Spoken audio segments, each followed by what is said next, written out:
And welcome back to the another episode of Daily News Quiz Analysis for IAS Prelims 2025. It is 19th Feb today, and in this video we are going to solve some important questions which are very much relevant for your preparation. But before we'll start our discussion, I would like to give the brief introduction about this initiative so that if you are new to our channel, you will get more connected with us. Basically in this video, we are going to discuss three types of questions which would be taken from three different sources. So in the first part of our discussion, we will discuss questions with respect to current affairs. What we are going to do here?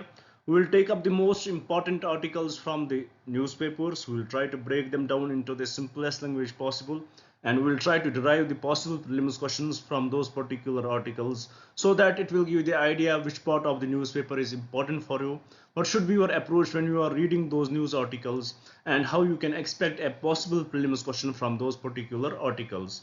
This is what we are going to understand in the first part of our discussion. After solving questions with respect to current affairs, we will shift our approach to the second part. Here we will discuss questions with respect to static topic. Currently we are discussing Indian polity, and in Indian polity we had reached till the office of vice president. Today we will discuss few important concepts related to vice president, and we will try to derive the possible prelims question from that particular topic, and it will give the idea how the questions can be actually asked in the exam. So after solving questions with respect to current affairs and the static part, we will shift our approach to the last part of our discussion, where we will solve a previous year question. We will solve some previous year questions here. To me, this is the most important part of our discussion, because in here we will learn what is the vocabulary which the UPSC actually uses, what are the different trends they follow, and here we will also learn what can be the various methods by which we can solve the questions if we don't have the proper knowledge about them, and also we will learn how we can implement this knowledge in the upcoming exam. So this is what in a nutshell we are going to do in this video. Now before we'll start our discussion, I would like to request you guys, please do subscribe the channel. When you subscribe us, it motivates us to work more hard and provide you the best information possible. So please do subscribe, do share it with your friends so that they may also get benefited from this initiative, and also please do write in the comments what else should we bring for you guys, and also write in the comments what do you feel about this initiative. Now with this, let us start our discussion. As here you can see, the question is basically about India, Nepal, and you might have guessed why we had brought this question today. Now before going to the context of this question, we will first solve the question, then briefly we will go to the context. Here the question says, which of the following Indian states share a border with Nepal? Here as you can see, we had brought the map of Nepal. Here we can see what are the Indian states which share border with Nepal. Here we can see Uttar Pradesh, it is sharing border. Bihar is sharing border. Uttarakhand is sharing border with Nepal. Here Sikkim is sharing border, and some part of the West Bengal is sharing border with Nepal. So what are the different states? Sikkim is sharing border, 100% correct. West Bengal shares border. Bihar shares border. Uttar Pradesh shares border, which has the largest border with Nepal, and Uttarakhand also shares border. Here you should note that a question like this can be asked in the exam. Which Indian state shares the longest border with Nepal? It is Uttar Pradesh. And which Indian state shares shortest border with Nepal? It is West Bengal. So this much I hope you had understood the question. Now we had understood the question. Now let's come to the context why we had brought this. You would have heard about the recent incidents which happened in KIT, where a Nepali student, she committed suicide. Now you can ask me, sir, how is it important for us to understand this? Why should we, even though it is heartbreaking, but why should we, being UPSC aspirants, we are preparing for something related to something different, why should we understand this topic? What is the reason for that? I do want to use the words which are very much respectable here. Why should we care about it? The reason for that is, the aftermath of this incidents. What were the reasons? It would have been the personal, the love affair as it is highlighted in the media. But after that, what happened? How the institution KIT, the institution named KIIT, which is very much similar to IIT, but except it has K in the initials, KIIT, which is Kalinga. It is Kalinga Institute of Industrial Training. She was third year BTech student, and she had, according to the reports, affair, a toxic affair, and she committed suicide because of that. That is not an issue. That is something personal that was unfortunate, but it happened. But what is more unfortunate is that how the college, and how the college dealt with this issue, how they tried to hide this, hide this issue, how they treated the Nepalian students who were protesting behind the gates of the college. That is the major issue. That does impact our relationship between that it does impact the relation between India and Nepal. Currently we know our relations with Nepal is not that cool. KP Oli, who is very much pro-China, he is very much pro-China, and it has been, our relation with the KP Oli has been in friction since years now. He has always blamed that India is interfering in the internal affairs of Nepal. So in this issue where India is trying to convince its neighbors that we are friends, we are we are here to provide for you, but at the same time such incidents where racist slurs were raised against this students of this particular country, it is going to derail the relation between the two countries. So it has the major impacts. There are huge major impacts which we have to take care of. We being the country, we had always blamed that our students are being racially abused in foreign countries. We had seen how in Kyrgyzstan and Kazakhstan our students had been racially abused. We had seen how in Australia our students had been racially abused. We had seen how in Europe our students had been racially abused. But at the same time, if we will do the same, it would be the hypocrisy from our side. So it is best time for India to understand what are the humanitarian values, what are our values, what are our cultural values which bind us to the world, how we perceive the world, what does our culture teach us about that. So it is better time for India to understand it, and in this way we can conquer the world by love. As we, with respect to Nepal, we had shared a great cultural relationship. We have the Buddhist connection, as Kapala was, you would have heard, the birthplace of the Lord Buddha. So we had this relationship, we have this cultural relationship, but unfortunately from years it has derailed because of the racist incidents in India, and also because of the impact of the political will in Nepal itself. And this incident which happened in KIT Odisha, this had it will further derail the relationship. So it is better time for India to understand, for the Indian people to understand the importance of our neighbors. We cannot afford to lose our neighbors right now. We already have issues with Myanmar, as the condition there is not good. We had issues with the Bangladesh, we had issues with Pakistan, we had issue with China, we had issue with other states which are other neighboring states. So we will be friendless. So it is important for us to understand the importance of these neighboring countries, and we have to respect them. We have to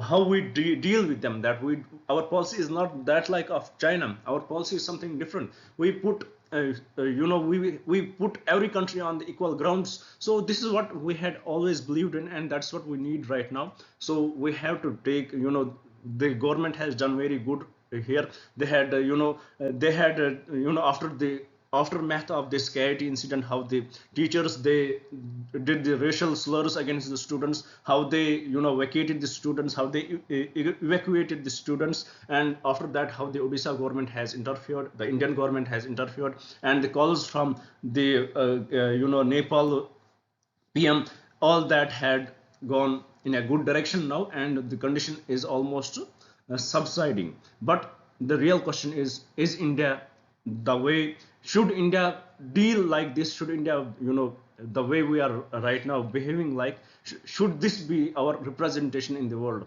Does it impact our soft power which we are trying to build? Does it really, the way we want perceived, would it really be, is this the way we want to be perceived, we want to be looked at? This is not what we want to be looked at. We want to have this soft power impact on the people. We want to have this impact that we are the, we are the heaven for the all races. We want to be perceived like that. But if the conditions like this happen in our country, it will definitely impact our reputation in the world. So it is prime time for us, prime time for everybody in our country to understand this issue. So with this, I hope you had understood the topic and also the question here. Now with this, let's move to the another slide and see what question we had brought here. Now here the question is with respect to India and Qatar relationship. You would have guessed it well why we had brought this question, because the Amir of Qatar is in India. And with respect to this, there is very much interesting news that the PM Narendra Modi, he himself went to visit and receive the Qatar Amir. It shows a lot to the world. Usually, PMs don't do this. They send other dignitaries to receive them. But if any PM or president of any country does this, so what does it mean? That our priority is this region, our priority is this country. So Qatar itself is very much important for us. As we know that Qatar is one of the largest supplier of liquefied natural gas to India, and the Qatar, how it is perceived by the world, is very much important for us in diplomatic ways also. We had seen how Qatar was the country which has which has mediated between USA and Taliban. So Qatar has this advantage, how it has been looked by the world, and the economic advantage it enjoys, and the geographical location it advantages. We always want to have the good relationship with Qatar. So with this visit, the relation between India and Qatar has been elevated to the strategic partnership, and also there would be more focus on there would be more focus on the trade, and also there would be working on the free trade agreement between India and Qatar. So these are few developments which had come so far with respect to this relationship. So with this, there would be discussion on the double taxation. That is one of the issue, and also some investments in India from the Qatar side, that would be discussed. So with this much is, I guess, this much information is enough for you guys to understand about this visit, why we had brought this question. Now let's solve the question here. Here the question says, with reference to the bilateral relation between India and Qatar, consider the following statements. The first statement: Qatar is India's one of the largest supplier of liquefied natural gas. 100% correct, nothing wrong with the statement. Second statement: the recent elevation of ties to a strategic partnership emphasizes cooperation in areas like trade, investment, and defense. 100% correct, nothing wrong with the statement. Third statement: concerns regarding the welfare of the Indian diaspora in Qatar have been a significant point of discussion between the two nations. 100% correct.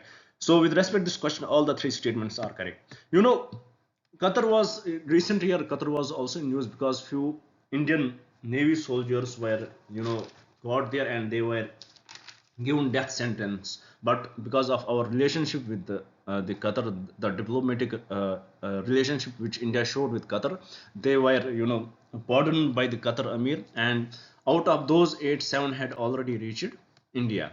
So we had, we showed how our diplomatic connections, how strong our diplomatic connections are with Qatar. And also because of this we signed very huge because of this we signed huge trade agreements with Qatar after this.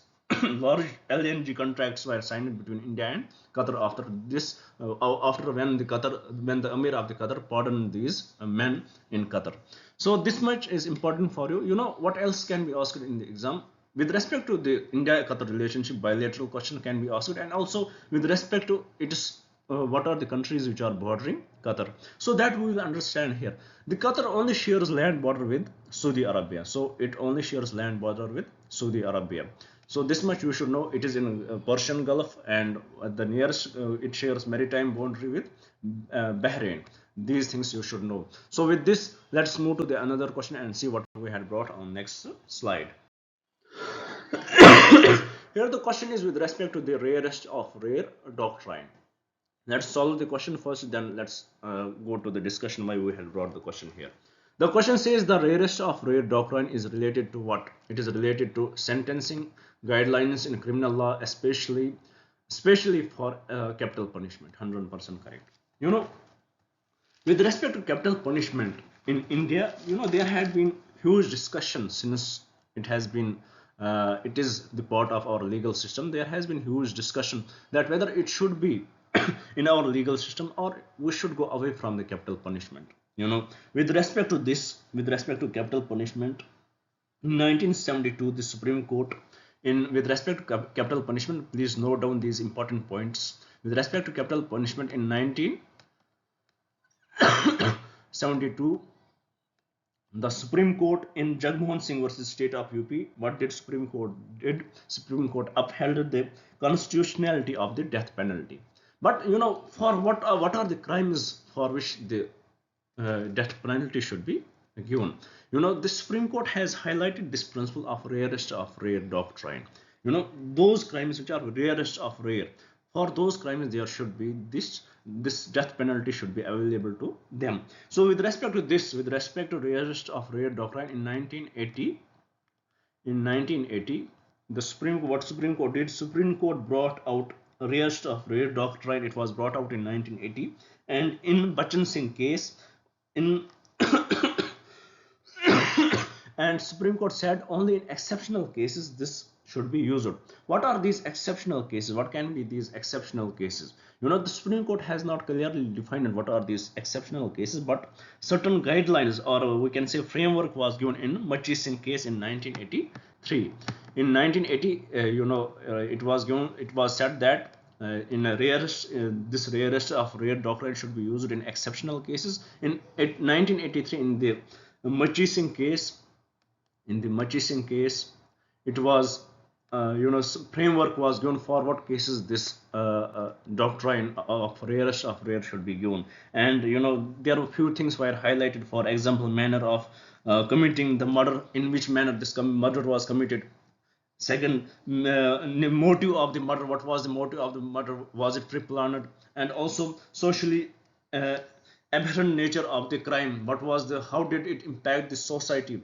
What is the reaction of the society? Various things were included in it, but still we don't have the proper guidelines with respect to the rarest of rare doctrine. And because of this, there is always a concern of bias from the judges that they may use it on their own understanding, and it has been seen in various cases. Recently, in the medical, RG medical institution, where a woman, unfortunately, she was raped and killed. In that particular case, the lower courts, what did they do? In the lower courts, they just gave the life imprisonment. And they highlight that this does not come under the rarest of rare doctrine. And it was said, it has been highlighted that it is the bias from the judges that comes when we don't have pure guidelines. And in the similar way, in the same time, there was another case which is named as Sharoon murder case. In Sharoon murder case, the rarest of rare doctrine was put in, and the convict was given the death sentence. So there are two cases in the last year itself, when for one case which seemed more cruel, for that case the death sentence was not given, and another case which was lesser cruel than the earlier one, the death sentence was highlighted. So the reason why we are discussing it, because in our judicial system there is no clarity with respect to this rarest of rare doctrine. There are no clear guidelines what are the crimes for which it should be given. So there is definitely the need of bringing in such guidelines. And also there is discussion, and this discussion has been in the society since we had brought this law, that whether this capital punishment should be given. What is the motive of this punishment? Is it to take the revenge or to reform the people? If taking the revenge is the criteria, is the reason, then we can't say much. If it is to reform the criminal system, then giving the capital punishment has done nothing good in the society. If we look at the history, if we look into the history, we are giving capital punishment since history, and we are not able to stop the crimes. So what is important? Is it important to give the capital punishment, or is it important to to educate the society, to sterilize the society and sterilize the criminal system? That is the real question which is to be discussed and which needs the proper discussion. So with this, I hope you had understood the question as well as the context of the question. And now let's move to the another slide and see what question we had brought there. Here the question is with respect to Ansar Allah group. you know, it might be very much uh, unknown term to you, but trust me, you would have heard it multiple times by its another name, and that is Houthis. Houthis, they are also called Ansar Allah group. About this group, you know, they are controlling large part of the Yemen, and unfortunately an Indian nurse was caught in a murder case there, and she had been sentenced, she had been given the death sentence there. So the family of that person, you know, they went to the Indian embassies, they went to they put pressure on the Indian government, and now Indian government has is demanding the release of that person. At least she should be sent back to India. So what are the different ways in which India can highlight this issue and solve this problem? So with respect to this, you know, there are different ways which India can highlight, and the author has highlighted few, that our relationship with Iran, even though from few years our relationship with Iran has derailed, but still Iran is one of the major partner of India. We are exporting much from Iran, so our relationship still with respect to Iran is very good, and we can use this advantage, that even though we know that Houthis, they are the proxies of Iran, we can, through Iran, we can communicate with Houthis, and we can let this person get released. And also there in Islamic Sharia, in another way, in Islamic Sharia there is a term called diyat. The term is called diyat. What is this diyat? It is the blood money. For example, if anybody murders anyone in Islamic laws, and if for example, if A murders B, so what are the possible punishments? Possible punishments are: A should be killed. Second possible punishment would be he would give the blood money. He would give the diyat. And what would be this blood money? First, he has to apologize to the family of B. If they accept the apology, then he will give money the money they would demand. This would be the diyat which the family of B would demand here. So this is the whole system. This is the whole system how diyat works. So India can highlight this issue also through the Iran. Through Iran, India can highlight this issue, and they would try to convince the family of the person who had been killed by this nurse. They would try to convince them, and they will try to use this issue on this way also to get that person released. So this is the whole issue why we are discussing this group here, Ansar Allah, another name of the Houthis. So let us solve the question here. The question says, which of the following statements are correct regarding the Ansar Allah group? First statement: it is a predominantly Shia Muslim group based in Yemen, 100% correct.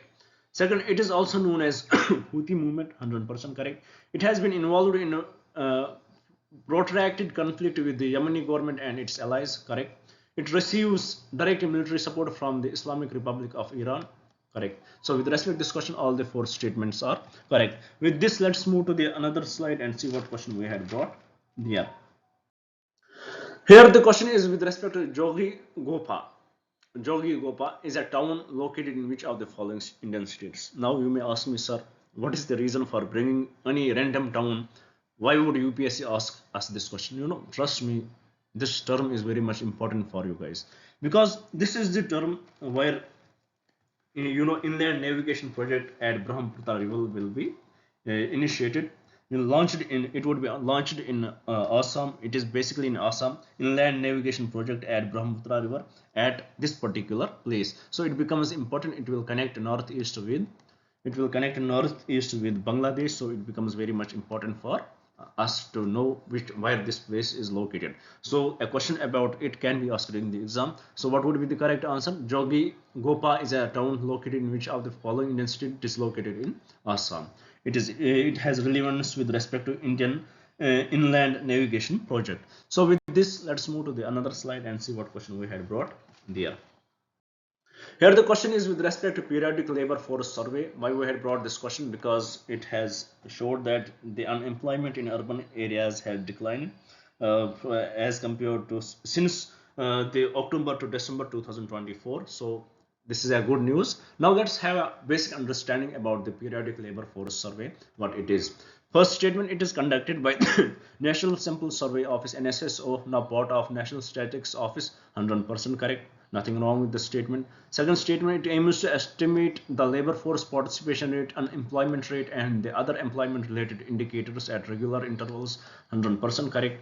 Third, it collects data only from urban areas, and whenever there is only in such questions, then it is incorrect. So mark it incorrect on my मेरे कहने पे. Fourth statement, it is conducted annually and provides both national and state level estimates. 100% correct. So with respect to this question, what are the correct statements? Correct statements are statement 1, statement 2 and statement 4. So with this we complete our discussion with respect to current affairs questions, what were in the news, what the important current affairs questions. I hope you had understood every topic which we discussed here, every concept which we discussed here. If there is any confusion, please do write in the comments. We will try to clear that. Now with this, let's move to the another part another part of our discussion where we will solve the static topic which we had brought today. As you know, the static topic which we are discussing right now is Vice President of India. So it is very much important for us to understand this office, and many questions had been asked with respect to this office in the exam. So today's question is basically about Article 64. Through this question, we will learn the concept of the term of office of the Vice President. What are the privileges? We will try to understand through this question. What does Article 64 talk about? Here the question says, which of the following statements are correct with respect to Article 64 of Indian Constitution? First statement, Article 64 of Indian Constitution deals with the emoluments, allowances and privileges of the Vice President of India. 100% correct, nothing wrong with the statement, 100% true. So Article 64 does contain these terms. It contains allowance, privileges of the Vice President. Second statement, Article 64 mentions that the Vice President shall not be a member of either house of the Parliament. No, it does not mention it. So please don't confuse yourself. So this statement is incorrect. It does not mention it. Vice President, he should be the member of either house of the Parliament. Totally incorrect. Third statement, the Vice President of India is also the ex officio chairman of the Rajya Sabha as per Article 64. 100% correct, 100% true. As per Article 64, he is the ex officio chairperson of the Rajya Sabha. Fourth statement, according to Article 64, the Vice President holds the office at the pleasure of the President of India. 100% true. He holds the office at the pleasure of the President of India. But he can be removed through impeachment, we can say. So with respect to this question, what are the correct statements? Correct statements are statement 1, statement 2 and statement 4. Sorry, statement 1, statement 3 and statement 4, and the correct code would be option B. With this, I hope you had understood what Article 64 talks about, what are the important points which are to be remembered in this article. With this, let's move to the last part of our discussion where we will solve a previous year question. And today's previous year question is from physical geography. This question was asked in 2018. Let's see what does the question talk about. It says, which of the following are the possible consequences of heavy sand mines in river beds? So let's analyze this question. These are heavy sand mines which are in river beds. Let's suppose these are heavy sand mines in the river beds. So what are the possible consequences? First statement, decreased salinity in the river. Would it decrease the salinity or it would increase? If there is heavy sand mines in the river beds, it will definitely increase the salinity in the river. So first statement is incorrect. If you will look at the options in this question, the options were like 1, 2, 3, which I had not brought, 2, 3, 1, 3 and 1, 4. These were the options. So we could have directly eliminated option 1, option 3 and option 4, and we would have left with option 2 and 3. So that would have been correct answer. But let's look at the another two statements also. Second statement, it says pollution of groundwater. 100% correct. It could lead to the pollution of groundwater. It could lead. Third statement, lowering of water table. 100% correct. When there is pollution of groundwater, definitely it would lead to the lowering of water table. So with respect to this question, the correct statement would be option 2 and 3. So with this, we complete our discussion. I hope you would have liked the video. I hope you would share it with your friends so that they may also get benefited. And also, I hope you had understood every concept which we had discussed here. If there is any confusion, please do write in the comments. We will try our best to clear that. We are here to help you. And please do write in the comments what else should we bring for you guys. With this, I would like to thank you guys for staying with me. Thank you very much. Have a nice day.